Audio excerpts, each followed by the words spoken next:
ఈ వీడియోలో అందరు డీడీఓలు సిఎస్సి సైట్లో అన్ని పాఠశాలలకు సంబంధించి క్యాడర్ స్ట్రెంత్ను ఏ విధంగా కన్ఫర్మ్ చేయాలనేది ఈ వీడియోలో పూర్తిగా డీటెయిల్గా చూద్దాం. ముందుగా దీనికి సంబంధించి సిఎస్సి సైట్ ఓపెన్ చేయాలి. సిఎస్సి సైట్ కానీ లేదంటే టీఐఎస్ లాగిన్ అవడానికి ముందుగా మీరు గూగుల్లో అమరావతి టీచర్స్ అని చెప్పి సెర్చ్ చేస్తే అప్పుడు కనిపించిన అమరావతి టీచర్.com సైట్ను ఓపెన్ చేయండి. ఈ సైట్ ఓపెన్ చేయగానే ఇక్కడ మీకు న్యూ లింక్స్లోనే టీఐఎస్ లాగిన్ లింక్ అని చెప్పి ఉంటుంది. ఈ టీఐఎస్ లాగిన్ లింక్ మీద క్లిక్ చేయండి. ఈ టీఐఎస్ లాగిన్ లింక్ మీద క్లిక్ చేయగానే ఇక్కడ మీకు లాగిన్ అవడానికి ఇక్కడ లింక్ ఉంటుందన్నమాట. ఈ లింక్ మీద క్లిక్ చేయగానే మీకు సిఎస్సి సైట్ ఓపెన్ అవుతుంది. ఇక్కడ మీరు లాగిన్ మీద క్లిక్ చేయండి. ఇలా లాగిన్ మీద క్లిక్ చేయగానే ఇక్కడ యూజర్ నేమ్ పాస్వర్డ్ అడుగుతుంది. ఇక్కడ డీడీఓ గారు ఆ డీడీఓకి సంబంధించి అంటే ఇక్కడ ఎంఈఓ గారు వచ్చేసరికి ఎంఈఓ గారికి సంబంధించి ఎంఈఓ ఆఫీస్కి సంబంధించి డైస్ కోడ్ ఉంటుంది. సిమ్స్కి సంబంధించి ఆ డైస్ కోడ్తో యూజర్ నేమ్ పాస్వర్డ్ ఇచ్చేసేసి ఈ సిఎస్సి సైట్లోకి లాగిన్ అయిపోతారు. అదే హై స్కూల్కి సంబంధించేసి హై స్కూల్ యొక్క డైస్ కోడ్ ఆ స్కూల్కి సంబంధించి లీప్ యాప్ పాస్వర్డ్ ఈ క్యాప్చా కోడ్ ఇచ్చేసేసి ముందుగా ఈ విధంగా ఈ సిఎస్సి సైట్లోకి లాగిన్ అవ్వాల్సి ఉంటుంది. ఈ విధంగా సిఎస్సి సైట్లోకి లాగిన్ అయిపోయిన తర్వాత నెక్స్ట్ సర్వీసెస్లోకి వెళ్ళాలి. ఈ సర్వీసెస్లో క్యాడర్ స్ట్రెంత్ అప్రూవల్స్ అని చెప్పి ఇక్కడ ఆప్షన్ ఉంటుంది. దీని మీద క్లిక్ చేయగానే ఇక్కడ మనకి R11 అని చెప్పేసి ఇక్కడ క్యాడర్ స్ట్రెంత్ అప్రూవల్స్తో దీన్ని ఓపెన్ చేయాలి. నెక్స్ట్ ఈ విధంగా వస్తుంది. దీంట్లో హై స్కూల్ దగ్గరికి వచ్చేసరికి ఆ యొక్క పాఠశాల మాత్రమే కనిపిస్తుంది. అదే ఎంఈఓ గారి లాగిన్లో వచ్చేసరికి ఎంఈఓ గారి పరిధిలో ఉన్న అన్ని పాఠశాలలు ఇక్కడ మనకు కనిపిస్తాయి. కాబట్టి ఒక్కొక్క పాఠశాలను ఓపెన్ చేసేసి గెట్ డీటెయిల్స్ మీద క్లిక్ చేయాల్సి ఉంటుంది. ఇలా ఆ పాఠశాలను ఓపెన్ చేసిన తర్వాత ఇక్కడ ఆల్రెడీ ఆ పాఠశాల వారు సబ్మిట్ చేసిన ఆ క్యాడర్ స్ట్రెంత్ మొత్తం ఇక్కడ మనకి కనిపిస్తుంది. ఇక్కడ మనకి స్టార్టింగ్లో ఆ పాఠశాలలో ఉన్న ఉపాధ్యాయుల వివరాలు కనిపిస్తాయి. అదేవిధంగా ఎవరైనా ఆ పాఠశాలలో రిటైర్ అయి ఉంటే ఆ పేర్లు కూడా కనిపిస్తున్నాయి అనుకోండి. అప్పుడు ఇక్కడ చివరిలో ప్రెజెంట్ వర్కింగ్ స్టేటస్ వద్ద రిటైర్డ్ అని చెప్పి ఇవ్వాలి కంపల్సరీగా. ఇక్కడ రిటైర్డ్ అయినా లేదంటే ట్రాన్స్ఫర్ అయిపోయినా రిజైన్డ్ అయినా ఈ విధంగా ఇక్కడ కనిపిస్తున్న వాటిల్లో వర్కింగ్ కాకుండా మిగతా ఏమైనా ఉంటే ఆ ఉపాధ్యాయులకు సంబంధించి కంపల్సరీగా ఆ ప్రెజెంట్ స్టేటస్ని కరెక్ట్గా ఇవ్వాల్సి ఉంటుంది. ఇక్కడ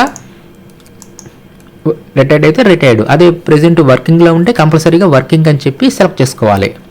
ఈ విధంగా ఆ పాఠశాలలో ఉన్న అందరి పేర్లు వచ్చాయా లేదా, ఇక్కడ ప్రెజెంట్ వర్కింగ్ స్టేటస్ కూడా కరెక్ట్గా ఉందో లేదో ముందు ఇక్కడ మనం చెక్ చేసుకోవాలి. తర్వాత ఏం చేయాలంటే ఇదంతా ఓకే అనుకుంటే అందరూ ఉపాధ్యాయుల పేర్లు వచ్చాయి, ఈ స్టేటస్ కూడా కరెక్ట్గా ఉంటే ఇక్కడ కన్ఫర్మ్ ఆప్షన్ ఉంటుంది. ఈ కన్ఫర్మ్ మీద క్లిక్ చేయాల్సి ఉంటుంది. ఇక్కడ కన్ఫర్మ్ మీద క్లిక్ చేస్తే మెసేజ్ అనేది ఇక్కడ మనకి డిస్ప్లే అవ్వడం జరుగుతుంది.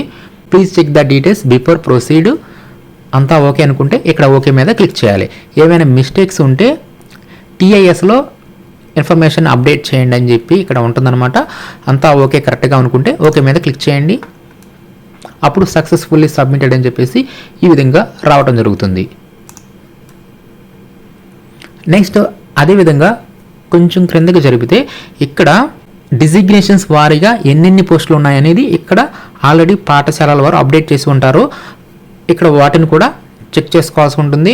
అంటే ఆ పాఠశాలలో సెకండ్ గ్రేడ్ టీచర్ పోస్టులు ఉన్నాయనుకోండి, ఎన్ని ఉన్నాయి అనేది ఇక్కడ శాంక్షన్ పోస్ట్ వద్ద ఆ పాఠశాల వారు ఇచ్చి ఉంటారు. ఈ శాంక్షన్ పోస్టులు కరెక్ట్గా ఉన్నాయి లేదా డిజిగ్నేషన్స్ వారీగా చెక్ చేసుకోవాలి. అదేవిధంగా ఇక్కడ వర్కింగ్ పోస్ట్ అనేది ప్రెజెంట్ ఈ విధంగా అప్పుడే అప్డేట్ అవుతుందన్నమాట. ఇది ఎప్పుడు అప్డేట్ అవుతుందంటే అంతా ఈ ప్రాసెస్ మొత్తం కంప్లీట్ అయిపోయిన తర్వాత అప్పుడు ఫైనల్గా ఆటోమేటిక్గా ఈ వర్కింగ్ పోస్ట్ వివరాలు అనేవి అప్డేట్ అయిపోతాయి. ఈ డేటా ఎక్కడి నుంచి వస్తుందంటే ఇక్కడ పైన మనం ఆల్రెడీ రిటైర్డ్ అని వర్కింగ్ అని ఇచ్చాం కదా, ఆ వర్కింగ్ వచ్చేసరికి ఇక్కడ క్రింద తీసుకుంటుంది అనమాట.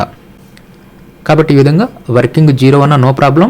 తర్వాత ఇవి ఈ డేటా మొత్తం ఫైనల్ అయిపోయిన తర్వాత ఆటోమేటిక్గా అప్డేట్ అవ్వడం జరుగుతుంది. ఇక్కడ కరెక్ట్గా ఉండాల్సింది ఏంటంటే ఆ పాఠశాలలో ఉన్న ఉపాధ్యాయులందరూ కరెక్ట్గా అందరూ ఉన్నారో లేదో చెక్ చేసుకోవాలి. అదేవిధంగా ఆ పాఠశాలలో ఎన్ని పోస్టులు అయితే ఉన్నాయో ఆ పోస్టులకు సంబంధించి ఆ డిజిగ్నేషన్స్ అన్నీ ఇక్కడ యాడ్ అయ్యాయా లేదో చెక్ చేసుకోవాలి. ఒకవేళ డిజిగ్నేషన్స్ ఏమైనా మిస్ అయితే ఇక్కడ పైన యాడ్ ఆప్షన్ ఉంటుంది.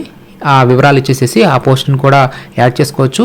ఆ పోస్ట్ కింద ఎన్ని శాంక్షన్ పోస్టులు ఉన్నాయో కూడా కరెక్ట్గా అప్డేట్ అనేది చేస్తూ ఉంటుంది. అంతా ఓకే అనుకుంటే ఇక్కడ క్రింద ఫైనల్గా సబ్మిట్ బటన్ ఉంటుంది. ఈ సబ్మిట్ మీద క్లిక్ చేయాలి.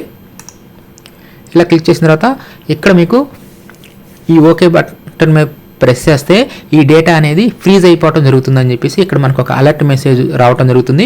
కాబట్టి ఈ డేటా అంతా ఓకే అనుకుంటేనే ఫైనల్గా ఓకే మీద క్లిక్ చేయాల్సి ఉంటుంది. ఇలా ఓకే మీద ప్రెస్ చేయగానే సక్సెస్ఫుల్లీ సబ్మిటెడ్ అని చెప్పి కూడా ఫైనల్గా చూపించడం జరుగుతుంది. కాబట్టి ఈ విధంగా డీడీ గారి యొక్క లాగిన్లో అన్ని పాఠశాలలకు సంబంధించి క్యాడర్ స్ట్రెంత్ను ఈ విధంగా కన్ఫర్మ్ చేసి ఫైనల్గా సబ్మిట్ అనేది చేస్తూ ఉంటుంది.